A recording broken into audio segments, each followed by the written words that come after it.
Start. Sawantwadi नगर परिषदेची निवडणूक आता ऐन मोक्याच्या वळणावर आली आहे. तुम्ही काँग्रेसमधून नगराध्यक्ष पदासाठी उमेदवारी अर्ज दाखल केलाय. कशी प्रचाराची सुरुवात तुमची असते आणि कसा प्रतिसाद जनतेकडून तुम्हाला मिळतोय? नमस्कार, मी सौ साक्षी समीर वंजारी आणि सावंतवाडी नगरपालिका निवडणुकीमध्ये आज नगराध्यक्ष म्हणून आज मी या पदासाठी काँग्रेस पक्षाचे मी आज अधिकृत उमेदवार म्हणून मी आज लढत आहे. माझ्याबरोबर माझे सर्व नगरसेवक सहकारी, माझे 16 उमेदवार आज या निवडणुकीच्या सावंतवाडीच्या रणांगणात उतरलेले आहेत. खूप चांगला प्रतिसाद आहे. देव पाटीकरांचे दर्शन घेऊन, देव उपरलकरांचे दर्शन घेऊन आम्ही प्रचाराचा नारळ आम्ही ऑलरेडी फोडलेला आहे आणि आमची प्रचार आमचा डोअर टू डोअर चालू आहे. मी प्रत्येक घराशी मी संबंधित असल्यामुळे मला जे काही मी आजपर्यंत मी पेरलंय मला वाटतं तेच उगवेल असं मला वाटतं एकंदरीत. कारण मला प्रत्येकाच्या घरी 10-10 मिनिटं तरी थांबावं लागतं. त्यामुळे कमी लोकांना घेऊन मी जास्तीत जास्त लोकांपर्यंत पोहोचण्याचा प्रयत्न करते. खूप चांगला प्रतिसाद आहे. लोकांना कन्व्हिन्स करण्यामध्ये मी खूप यशस्वी होतीये. कारण मला लोकांच्या प्रश्नांना मला समाधानकारक उत्तरं सुद्धा द्यावी लागतात. मग ती महाविकास आघाडीच्या संदर्भात असतील, ओव्हरऑल तुमचं कार्य असेल.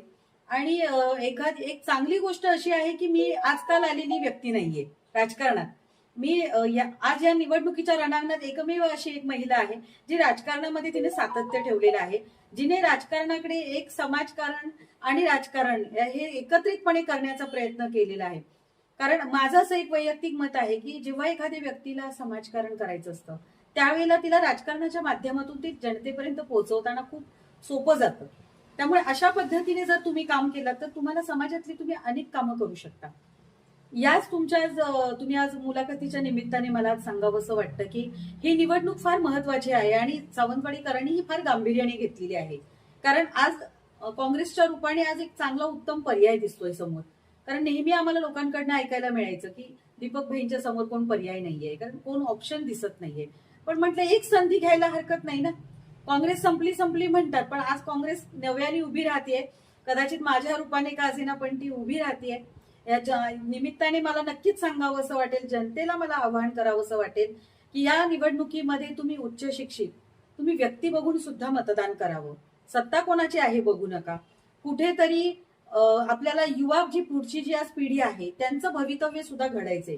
अनेक उमेदवार असे आहेत की जे समाजामध्ये चुकीचं राजकारण करतील किंवा युवा पिढीला कुठेतरी युवा पिढी आज जी भरकटलेल्या अवस्थेमध्ये आहे कुठेतरी वाममार्गाला ती लागू नये असं मला वाटतं. त्यामुळे मी कुठेही स्वतःचं आज इकडे घर भरण्यासाठी मी ह्या निवडणुकीच्या रणांगणात नाही आहे. फार मोठ्या घराण्यातली मला सून या सावंतवाडीकरांना माहिती